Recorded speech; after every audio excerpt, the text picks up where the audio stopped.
നമസ്കാരം, എൻ്റെ പേര് സുമിത. എല്ലാവർക്കും ആമീസ് ഫുഡ് കോർട്ടിലേക്ക് സ്വാഗതം.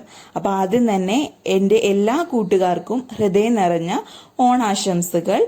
അപ്പോൾ ഞാൻ ഇന്ന് ഉണ്ടാക്കുന്നത് അടിപൊളി ഇഞ്ചിക്കറി റെസിപ്പിയാണ്. അപ്പോൾ ഇത് നല്ല തിക്കായിട്ട് നമ്മൾ സദ്യക്ക് കിട്ടുന്ന അതേ ഒരു റിയൽ ടേസ്റ്റിൽ തന്നെയാണ് നമ്മളിത് ഉണ്ടാക്കിയിരിക്കുന്നത്.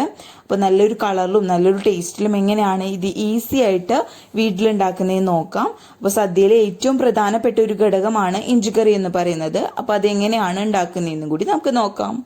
പുളിയിഞ്ചിക്ക് വേണ്ടിയിട്ട് ഞാൻ 2 നാരങ്ങ വലിപ്പത്തിലുള്ള 2 പുളിയുടെ ഉണ്ടയാണ് എടുത്തിരിക്കുന്നത്. അപ്പോൾ കുരുവില്ലാത്ത പുളിയാണ്. അപ്പോൾ ഞാനത് മനസ്സിലാവാൻ വേണ്ടിയിട്ടാണ് ഇതേപോലെ ഉണ്ടുരുട്ടി വെച്ചിരിക്കുന്നത്. 2 നാരങ്ങ വലിപ്പത്തിലുള്ളത്. ഞാനിപ്പോൾ കുറച്ച് ക്വാണ്ടിറ്റിയാണ് കാണിക്കുന്നത്. അപ്പോൾ നമുക്ക് ആദ്യം തന്നെ ഈ പുളിയുടെ പൾപ്പൊന്ന് എടുക്കണം. അപ്പോൾ അതിന് വേണ്ടിയിട്ട് ഒരു ബൗൾ എടുത്തിട്ടുണ്ട്. അതിലേക്ക് നമ്മൾ എടുത്ത് വെച്ചിരിക്കുന്ന പുളി ഇട്ട് കൊടുക്കാം. എന്നിട്ട് ഇപ്പോൾ ഉണ്ടയൊക്കെയാണല്ലോ ഇത് വെച്ചിരിക്കുന്നത്. അത് കൈക്കൊന്ന് ഞെരടി ഇതേപോലെ ഒന്ന് ചെറിയ കഷ്ണങ്ങളാക്കി ഇട്ട് കൊടുക്കാം. അതിനുശേഷം ഇതിൽ ആവശ്യത്തിനുള്ള വെള്ളം ഒഴിച്ചിട്ട് ഒന്ന് കുറച്ച് നേരം കുതിർത്ത് വെക്കാം. അതിനുശേഷം കൈ വെച്ചിട്ട് ഞെരടി അതിൻ്റെ പൾപ്പ് എടുക്കുകയാണ് ചെയ്യേണ്ടത്. അപ്പോൾ ഞാനത് പെട്ടെന്നായി കിട്ടാൻ വേണ്ടിയിട്ട് ഇതിലേക്ക് ചൂടുവെള്ളമാണ് ഒഴിച്ചു കൊടുക്കുന്നത്. അപ്പോൾ കുറച്ച് നേരം ഇരുന്നതിന് ശേഷം കൈ വെച്ച് ഞെരടുകയാണെങ്കിൽ നല്ല പോലെ നമുക്കത് പൾപ്പാക്കി കിട്ടും. അപ്പോൾ അത് മൊത്തത്തിൽ അങ്ങ് കുതിർന്ന് വന്നതിന് ശേഷം പിഴിഞ്ഞെടുക്കാം. ഇപ്പം നമ്മുടെ പുളിവെള്ളം ഇവിടെ റെഡി ആയിട്ടുണ്ട്. ഞാൻ കുറച്ച് നേരം കഴിഞ്ഞതിന് ശേഷം നമ്മുടെ പുളി നല്ല പോലെ കുതിർന്നതിന് ശേഷം കൈവച്ച് ഞെരടി അതിൻ്റെ ഫുൾ പൾപ്പ് പിഴിഞ്ഞെടുത്തിട്ടുണ്ട്. ഇപ്പം ഇതാ നമ്മുടെ പുളിവെള്ളം ഇവിടെ റെഡി ആയിട്ടുണ്ട്. അപ്പം ഞാനതൊന്ന് ഇതിൽ കൊറ്റനൊക്കെ മാറ്റി കിട്ടാൻ വേണ്ടിയിട്ട് ഒന്ന് അരിച്ചെടുത്തിട്ടുണ്ട്. അപ്പോൾ ഇതാ നമ്മുടെ അടിപൊളിയായിട്ട് നമ്മുടെ പുളിവെള്ളം റെഡി ആയിട്ടുണ്ട്. ഇതൊരു സൈഡിലേക്ക് മാറ്റി വയ്ക്കാം. ഇനി നമുക്ക് ഇഞ്ചിക്കറി റെഡിയാക്കാൻ തുടങ്ങാം. അപ്പം അതിന് ചുവട് കെട്ടിയുള്ള ഒരു പാത്രം തന്നെ നോക്കി എടുക്കാം. അതിലേക്ക് നമുക്ക് ആവശ്യത്തിനുള്ള വെളിച്ചെണ്ണ ഒഴിച്ചു കൊടുക്കാം. ഞാനിപ്പോൾ ഒരു 3 ടേബിൾ സ്പൂൺ വെളിച്ചെണ്ണയാണ് ഒഴിച്ചു കൊടുക്കുന്നത്. അപ്പോൾ നമുക്കത് ഒഴിച്ചു കൊടുക്കാം. ഞാനിപ്പോൾ ഒരു ചീനച്ചട്ടിയാണ് കേട്ടോ എടുത്തിരിക്കുന്നത്. വെളിച്ചെണ്ണ ഇനി നല്ല പോലെ ഒന്ന് ചൂടായിട്ട് വരുമ്പോൾ നമുക്കിതിലേക്ക് കടുക് ചേർത്ത് കൊടുക്കാം. ഞാൻ 1 ടീസ്പൂൺ കടുക് ഇതിലേക്ക് ചേർത്ത് കൊടുക്കുന്നുണ്ട്. അതേപോലെ തന്നെ കുറച്ച് ഉലുവയും കൂടി ചേർത്ത് കൊടുക്കുന്നുണ്ട്. അധികം കൂടിപ്പോണ്ട. ഒരു 2 നുള്ള് ഉലുവയും കൂടി ഈ സമയം ഇതിലേക്ക് ചേർത്ത് കൊടുക്കാം. കണ്ടില്ലേ, ഇത്രയേ ഞാൻ എടുത്തിട്ടുള്ളൂ. അതും കൂടി ചേർത്ത് കൊടുക്കാം. ഇനി നമ്മുടെ കടുകും ഉലുവയും നല്ല പോലെ ഒന്ന് പൊട്ടി വരുന്ന സമയത്ത് ഇതിലേക്ക് നമുക്ക് വറ്റൽമുളക് ചേർത്ത് കൊടുക്കാം. ഞാനിപ്പോൾ 4 ചെറിയ വറ്റൽമുളകാണ് എടുത്തിരിക്കുന്നത്. അത് നമ്മുടെ കടുകിലേക്ക് ഇട്ട് കൊടുക്കാം. അപ്പോൾ കടുകും വറ്റൽമുളകും അതേപോലെ ഉലുവയും നല്ല പോലെ പൊട്ടി വന്നതിന് ശേഷം നമുക്കിതിലേക്ക് കുറച്ച് കറിവേപ്പില ചേർത്ത് കൊടുക്കാം. ഞാനിപ്പോൾ 2 തണ്ട് കറിവേപ്പില ഇതിലേക്ക് ചേർത്ത് കൊടുക്കുന്നുണ്ട്. അപ്പോൾ നമ്മുടെ കറിവേപ്പില കൂടി ഒന്ന് ചൂടായിട്ട് വരുമ്പോൾ നമുക്കിതിലേക്ക് ഇഞ്ചി ചേർത്ത് കൊടുക്കാം. ഈ സമയത്തൊക്കെ ഞാൻ ലോ ഫ്ലെയിമിലാണ് വെച്ചിരുന്നത്. ഇപ്പം ഇതാ നമ്മുടെ കറിവേപ്പില ഒന്ന് ചൂടായിട്ട് വന്നിട്ടുണ്ട്. ഇതിലേക്ക് ഒരു 100 ഗ്രാം ഇഞ്ചിയാണ് ഞാൻ ചെറുതായിട്ട് കുനുകുനാന്ന് അരിഞ്ഞതാണ്. അതേപോലെ കനം കുറച്ചരിഞ്ഞ ഒരു 4 പച്ചമുളകാണ് എടുത്തിരിക്കുന്നത്. അതും കൂടി ചേർത്ത് കൊടുക്കാം. അപ്പോൾ ഞാനിതിലേക്ക് മുളക് പൊടി കൂടി ചേർത്ത് കൊടുക്കുന്നുണ്ട്. അപ്പോൾ നിങ്ങൾക്ക് മുളക് പൊടി കുറച്ച് ചേർക്കാനാണ് താല്പര്യമെങ്കിൽ നിങ്ങളുടെ എരിവിനനുസരിച്ച് പച്ചമുളകിൻ്റെ അളവ് കൂട്ടി കൊടുക്കാം. അപ്പോൾ ഇനി നമ്മൾ ലോ ഫ്ലെയിമിൽ വെച്ചിട്ട് ഈ ഇഞ്ചി ഒരു ലൈറ്റ് ഗോൾഡ് നിറാവുന്നത് വരയ്ക്കും നല്ല പോലെ ഒന്ന് ഫ്രൈ ചെയ്തെടുക്കാം. ഒരുപാട് കരിഞ്ഞു പോവാതെ സൂക്ഷിച്ച് വേണം ഇതങ്ങ് ഫ്രൈ ചെയ്തെടുക്കാൻ വേണ്ടിയിട്ട്. അപ്പോൾ ഇഞ്ചിയുടെ കളറ് മാറി വരുന്നത് വരയ്ക്കും നല്ല പോലെ ലോ ഫ്ലെയിമിൽ വെച്ചിട്ട് നമുക്കിതങ്ങ് വറുത്തെടുക്കാം.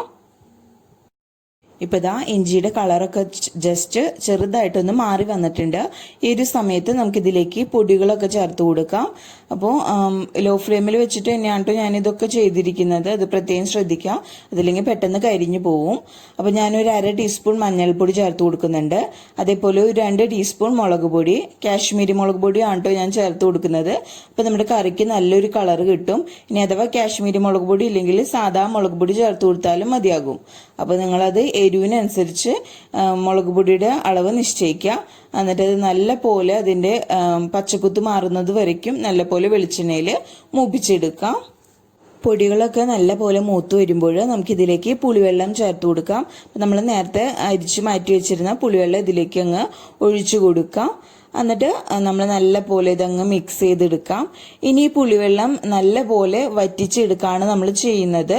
അപ്പോൾ ഒന്ന് ഹൈ ഫ്ലെയിമിൽ വെച്ചിട്ട് തന്നെ ഇതൊന്ന് വറ്റി വന്ന് തുടങ്ങുമ്പോൾ നമുക്കിത് ലോ ഫ്ലെയിമിലേക്ക് മാറ്റാം. അപ്പോൾ നല്ല പോലെ ഇതങ്ങ് തിളച്ച് വരണം.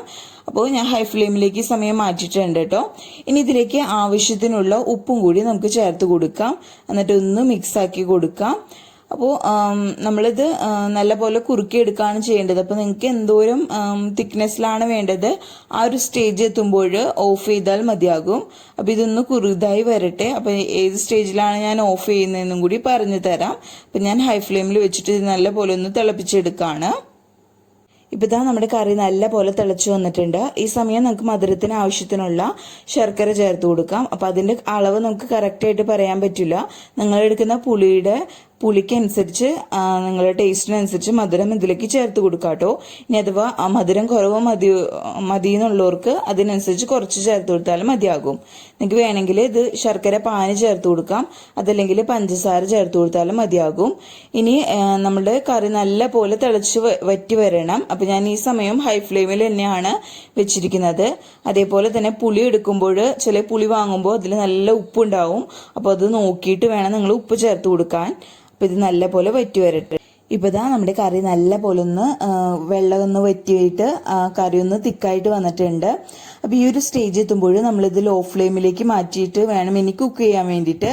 കാരണം വേറൊന്നുമല്ല, ഇത് ഇനി നല്ല പോലെ ഒന്ന് തിള പൊട്ടി വരും. അപ്പോൾ നമ്മുടെ മേത്തേക്ക് തെറിച്ച് വീഴാൻ സാധ്യതയുണ്ട്.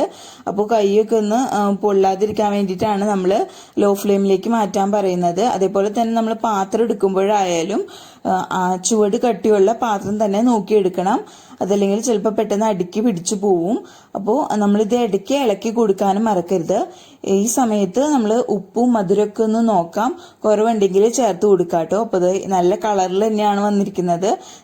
ഞാൻ ഇപ്പോൾ പറഞ്ഞ പോലെ ഇത് തിള പൊട്ടി വന്നിട്ടുണ്ട്, നല്ലപോലെ ഇങ്ങനെ തെറിച്ചു വരും. അപ്പോൾ അതാണ് ഞാൻ പറഞ്ഞത് ലോ ഫ്ലെയിമിലേക്ക് മാറ്റാൻ വേണ്ടിയിട്ട്. ഇനി ഇത് നമ്മൾ ഇലയിലേക്ക് ഇടുമ്പോൾ ഒഴുകി പോവാത്ത രീതിയിലാവുന്നത് വരയ്ക്കും ആ ഒരു തിക്നെസ്സിൽ നമ്മളിത് കുക്ക് ചെയ്തെടുക്കുകയാണ് ചെയ്യുന്നത്. അപ്പോൾ നിങ്ങൾക്ക് എന്തോരം തിക്നെസ് വേണം ആ ഒരു സ്റ്റേജ് എത്തുമ്പോൾ ഫ്ലെയിം ഓഫ് ചെയ്യാം കേട്ടോ. അപ്പോൾ ഇത് നല്ല പോലെ തിക്കായിട്ട് വരട്ടെ ഒന്നും കൂടി. ഇപ്പോൾ ഇതാ നമ്മുടെ ഇഞ്ചിക്കറി ഇവിടെ റെഡി ആയിട്ടുണ്ട്. നല്ല പോലെ തിക്കായി വന്നിട്ടുണ്ട്, കണ്ടില്ലേ? ഈ ഒരു തിക്നെസ്സിൽ വന്നിട്ടുണ്ട്. അപ്പോൾ അതിൻ്റെ ക്വാണ്ടിറ്റി കുറഞ്ഞും വന്നിട്ടുണ്ട്. അപ്പോൾ നമ്മൾ ഈ ഒരു സ്റ്റേജ് എത്തുമ്പോൾ ഓഫ് ചെയ്യാണ് ചെയ്യുന്നത്. കാരണം ഇനി ഇത് ഇരിക്കും തോറും ചൂടാറുമ്പോൾ കുറച്ചും കൂടി തിക്കായിട്ട് വരും. അപ്പോൾ നമുക്ക് കറക്റ്റ് പരുവത്തിലായി കിട്ടും. അപ്പോൾ ഞാൻ ഇതിലേക്ക് ഈ സ്റ്റേജിൽ അവസാന സ്റ്റേജിൽ ഒരു നുള്ള് കായത്തിൻ്റെ പൊടിയും കൂടി ചേർക്കുന്നുണ്ട്. ഒരു നുള്ള് മാത്രം മതി, അധികം കൂടി പോകരുത്. ഞാൻ ചേർത്ത് കണ്ടില്ലേ, അത്രയും ചേർത്താൽ മതിയാകും. അതേപോലെ തന്നെ ഒരു ടീസ്പൂൺ അളവിൽ നെയ്യും കൂടി ചേർത്ത് കൊടുക്കാം. ഇത് ഓപ്ഷണൽ ആണ് കേട്ടോ ഈ രണ്ട് ചേരുവകളും. പക്ഷെ ചേർത്ത് കൊടുത്താൽ നമ്മൾ സദ്യക്ക് കിട്ടുന്ന ആ റിയൽ ടേസ്റ്റിൽ നമുക്ക് കിട്ടുകയും ചെയ്യും. എന്നിട്ട് ഇത് നല്ല പോലെ മിക്സ് ചെയ്ത് കൊടുക്കാം. കണ്ടില്ലേ, നല്ല തിക്കായിട്ട് വന്നിട്ടുണ്ട് കേട്ടോ. ഈ സമയം ഞാൻ ഫ്ലെയിം ഓഫ് ചെയ്തിട്ടുണ്ട്. അപ്പോൾ നമ്മുടെ ടേസ്റ്റി ആയിട്ടുള്ള ഇവിടെ അടിപൊളി ഇഞ്ചിക്കറി ഇവിടെ റെഡി ആയിട്ടുണ്ട്. അപ്പോൾ ബാക്കി എല്ലാ കറിയിനേക്കാളും പ്രധാനപ്പെട്ടതാണ് നമ്മുടെ സദ്യയിൽ ഇഞ്ചിക്കറി എന്ന് പറയുന്നത്. അപ്പോൾ ഇതൊന്ന് ഈ ഓണത്തിന് എല്ലാവരും ഒന്ന് ട്രൈ ചെയ്ത് നോക്കാം. കണ്ടില്ലേ, നല്ല കളറിലും നല്ലൊരു ടേസ്റ്റിലും തന്നെയാണ് നമ്മുടെ കറി കിട്ടിയിരിക്കുന്നത്. സദ്യക്ക് കിട്ടുന്ന അതേ രുചിയിൽ തന്നെ. അപ്പോൾ എല്ലാവരും ഇത് ട്രൈ ചെയ്ത് നോക്കാം. അപ്പോൾ ഞാൻ കുറച്ച് കറിവേപ്പിലും കൂടി അവസാനം ചേർത്ത് കൊടുക്കുന്നുണ്ട്. എന്നിട്ടൊന്ന് മിക്സ് ചെയ്ത് കൊടുക്കാം. അപ്പോൾ വീഡിയോ ഇഷ്ടപ്പെട്ടാൽ ലൈക്ക് ചെയ്യുക. അതേപോലെ ഫ്രണ്ട്സും റിലേറ്റീവ്സും ഒക്കെ ആയിട്ട് വീഡിയോ ഷെയർ ചെയ്യുക. ആദ്യമായിട്ട് വീഡിയോ കാണുന്നവരാരെങ്കിലും ഉണ്ടെങ്കിൽ ചാനൽ സബ്സ്ക്രൈബ് ചെയ്യാനും മറക്കരുത്. അപ്പോൾ നിങ്ങളിത് ട്രൈ ചെയ്ത് നോക്കിയിട്ട് അഭിപ്രായമൊക്കെ താഴെ കമൻറ്റ് ബോക്സിൽ അറിയിക്കാനും മറക്കരുത്. അപ്പോൾ തീർച്ചയായിട്ടും നിങ്ങളിതൊന്ന് ട്രൈ ചെയ്ത് നോക്കാം കേട്ടോ. അപ്പോൾ കിഡിലൻ വിഭവങ്ങളായിട്ട് അടുത്ത എപ്പിസോഡിൽ കാണാം. അതുവരേക്കും ബൈ, താങ്ക് യു.